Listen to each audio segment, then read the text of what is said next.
ঠাকুর ঠাকুর আর একটু বৃষ্টি হোক, তাহলে স্কুল যেতে হবে না। বাবু, বৃষ্টি থেমেছে, রেডি হয়ে নে। এখনো খুব বৃষ্টি হচ্ছে। ঠিক আছে, বৃষ্টি থামলে যাবি, না হলে যেতে হবে না। কি মজা, আজ স্কুল যাব না। ও মা, দাদা আমাকে জ্বালাচ্ছে। দাঁড়া, ওকে স্কুলটা দিয়েই আস।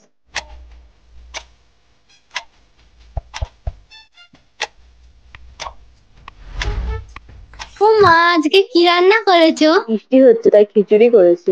আমার আর বোনের জন্য বেগুন ভাজা করবে? খিচুড়ি দিয়ে বেগুন ভাজা হেব্বি লাগে। আর আলু বড়াও করবে। আচ্ছা আচ্ছা, তোরা চান করে নে এবার, তারপর গরম গরম খিচুড়ি বেগুন ভাজা দিয়ে খেয়ে নিবি। ভাই বোনে খাবি, আয়, ঠাম্মিকে খাবারটা দিয়ে এসে তোদেরকে দেবো। আমি বড় পাতায় খাবো। আমি বড় পাতাই খাবো। বাচ্চা মেয়ে বড় পাতায় খাবে, দে আমাকে। তোরা আবার মারপিট করছিস?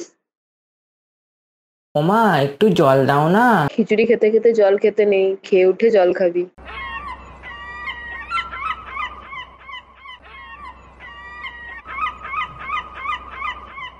দুজনে একদম মারপিট করবি না, আমি দোকানে যাচ্ছি। ও মা, আমিও যাব।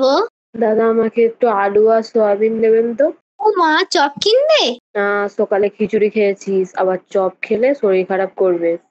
বনুকে আর একটা লজেন দিতে বলো না। তুই তো বড় হয়ে গেছিস, এখনো লজেন্স খাবি? ও ছোট বলে সব সময় বেশি নেবে, ভাল লাগে না।